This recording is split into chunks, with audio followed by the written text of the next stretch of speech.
Ticket दिया गया है। और सरिता आर्या की बात करें या बाकी और भी जितनी महिलाएं हैं, इन सब के लिए फील्डिंग वहां पर पहले से जमा के रखी गई, इसीलिए महिला उम्मीदवारों पर दांव आजमाया गया है।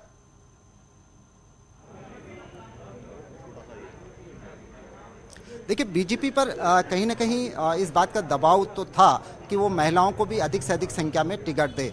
लास्ट ईयर 2017 में बीजेपी ने 7 महिलाओं को टिकट दिए थे। अभी 5 की लिस्ट जारी हुई है। हो सकता है जो 11 अभी जो बीजेपी ने जो होल्ड पे जो सीटें डाली हैं उनकी क्या पोजीशन होती है, उसके बाद एक सटीक आंकलन लगा पाएंगे कि महिलाओं को कितना परसेंट, कितनी संख्या में यहाँ पर प्रतिनिधित्व मिला है। लेकिन अभी तक 2002 से अगर अभी तक आप देखेंगे तो बीजेपी लगभग 5-7 के बीच महिलाओं को राज्य में प्रतिनिधित्व देती रही है। और इसमें एक बड़ी बात ये भी देखने को मिली है कि यमकेश्वर में जो बीजेपी की यहाँ पर महिला विंग की जो अध्यक्ष थी विधायक रितु खंडूड़ी, पूर्व मुख्यमंत्री भुवनचंद खंडूड़ी की पुत्री, उनका भी टिकट बीजेपी ने काटा और वहां पर बीजेपी ने टिकट का ऐलान हो जाता है, उसके बाद जोड़ तोड़ का खेल शुरू होता है। जिनको इधर टिकट नहीं मिलता वो दूसरे पाले में जाने की कोशिश करते हैं। तो आपको लगता है कि कुछ क्षेत्रों में इस तरह की टूट-फूट हो सकती है, बिखराव देखने को मिल सकता है, ऐसी कुछ खबरें हैं?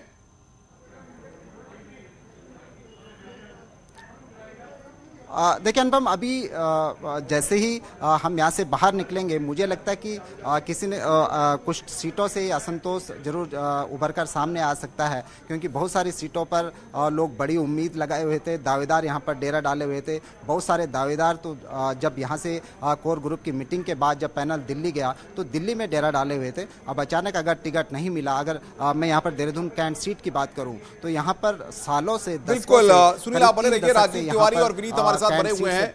विनीत, अगर हम देखें तो पिछले 20 दिन से तमाम उत्तराखंड के नेताओं का दिल्ली में जमावड़ा लगा हुआ था। टिकट के लिए जो दावेदार थे उनकी होड़ लगी हुई थी। कोई आलाकमान के नेताओं से मिलने के लिए आ रहा था, कोई संघ के लोगों से मिलने के लिए आ रहा था। लगता है कि अब कुछ भीड़ कम हुई होगी।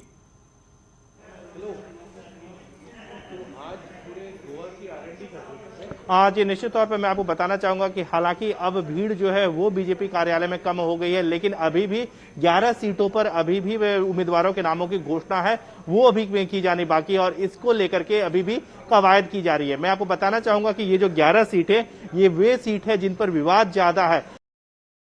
चाहूंगा कि जिस तरह से पार्टी के उम्मीदवार या फिर हम कहें कि मुख्यमंत्री ने भी जिस तरह से बात यह की थी कि हर एक सीट पर 10 से 11 उम्मीदवारों की संख्या है, तो ऐसे में पार्टी के लिए एक बड़ी चुनौती होगी। हालांकि जब हमने इसी को लेकर के उत्तराखंड के चुनाव देख रहे हैं, उन 11 सीटों पर विवाद जो है उसको समझाइए जरा। कौन कौन सी सीटें हैं और किस तरीके का विवाद पैदा हो रहा है?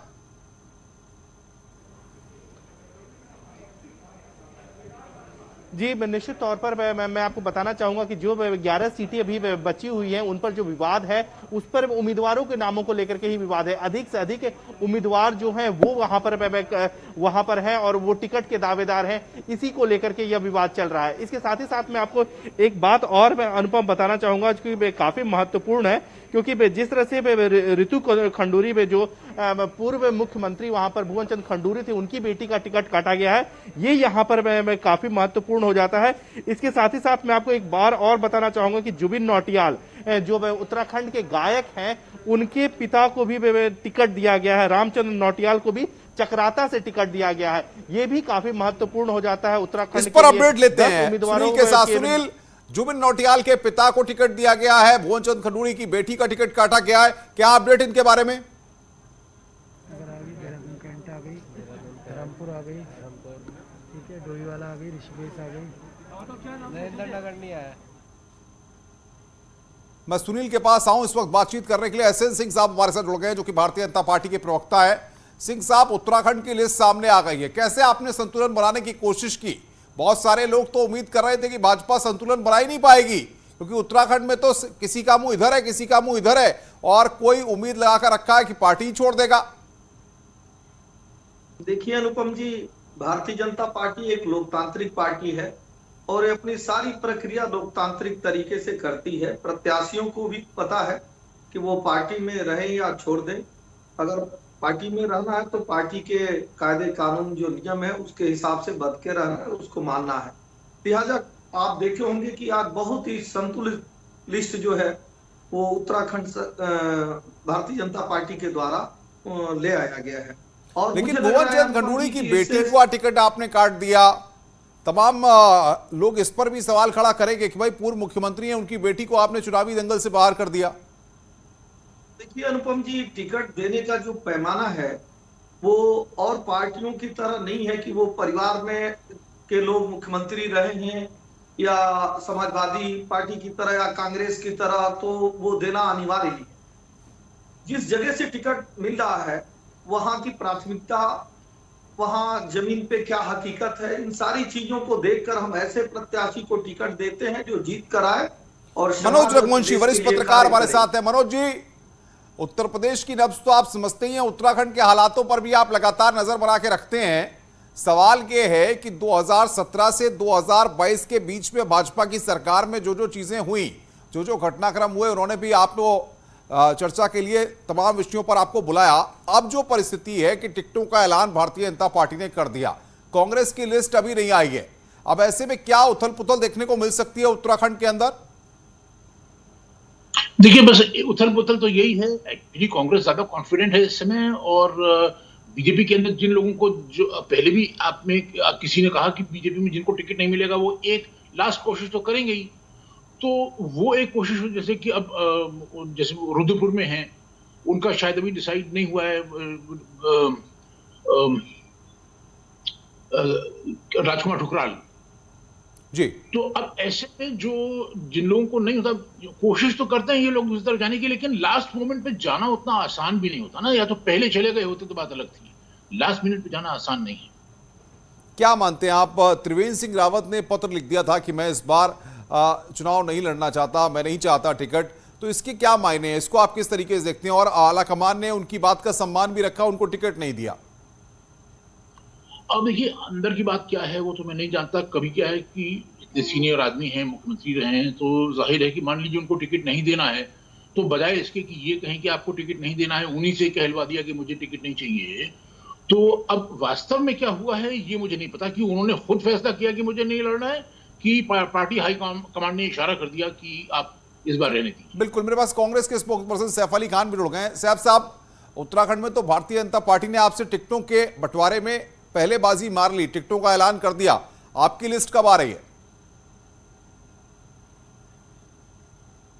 आ जाएगी जल्दी जो है हमारी उत्तराखंड की लिस्ट, और बहुत मजबूत लिस्ट आएगी। हम ये उम्मीद करते हैं कि हमारे जितने भी प्रत्याशी हैं, जो भी जिनका भी नाम आएगा, वो एक अच्छी परफॉर्मेंस जो उत्तराखंड में कर पाएंगे, क्योंकि उत्तराखंड के हालात हमें मालूम है कि कितनी मर्तबा जो उत्तराखंड के सीएम बदले जा चुके हैं, क्योंकि वहां पे काम जो है और जनता नाखुश है, जैसे उत्तर प्रदेश में और बाकी के जितनी इन बाकी के और राज्यों में जहां पे चुनाव होने वाले हैं, जैसी सिचुएशन हर जगह पे है, वैसी सिचुएशन जो है वो उत्तराखंड में है।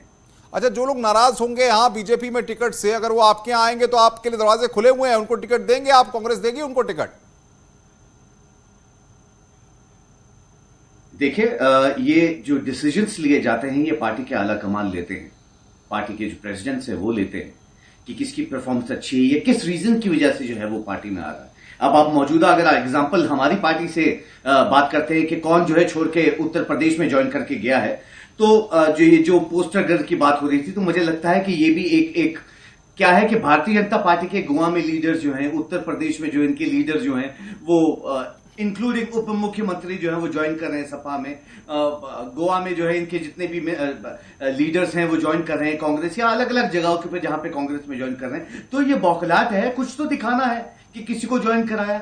अब ज्वाइन किसको कराया? एक जो साहब, बौखलाहट है बीजेपी की, किसी न किसी को ज्वाइन कराना है। कांग्रेस के स्पोक्स पर्सन तो ये आरोप लगा रहे हैं आप पर। पोस्टर्स में जितने भी लोग हैं, क्या वो सब इलेक्शन लड़ने लायक हैं? तो बात उनकी भी होती है कि जो है वो इलेक्शन लड़ने लायक नहीं है। ऑब्जर्वर जब लिस्ट आई थी सामने, तो वीकेस्ट कंटेंटर बताया गया था, जो अब जो है ये बताया जाता है कि एसएन सिंह साहब का ऑडियो खोलिए भाई, जवाब दे। एसएन सिंह साहब, अपनी बात को रखिए आप। ऑब्जर्वर रिपोर्ट के लिहाज देखिए अनुपम जी, देश देश के कई प्रदेशों में कांग्रेस की सरकार है, लेकिन वो कहीं ऐसा कुछ नहीं कर पाए जिसको वो उत्तर प्रदेश या उत्तराखंड में प्रस्तुत कर पाए। लिहाजा पूरे देश और प्रदेश की जनता ये जान चुकी है कि ये लोग महिला विरोधी हैं, ये लोग राष्ट्र विरोधी हैं, यह सिर्फ परिवारवादी हैं, सिर्फ एक परिवार के लिए कार्य करते हैं।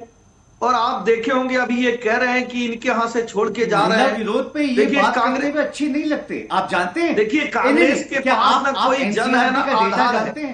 और ये जो है अब सीजनल पार्टियों की तरह अनुपम जी कार्य कर रहे हैं, रीजनल भी नहीं, बिल्कुल सीजनल हो गए हैं। ये राजस्थान में बात नहीं करेंगे, ये छत्तीसगढ़ पे कोई चर्चा नहीं करेंगे अनुपम जी।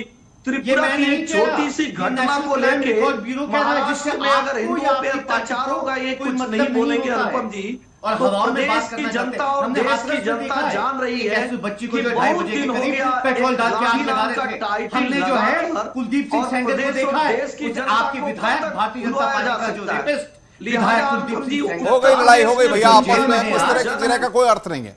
आपस में जिरह करने का। मेरे साथ डॉक्टर विजय राठी समाजवादी पार्टी के प्रवक्ता है। विजय राठी साहब,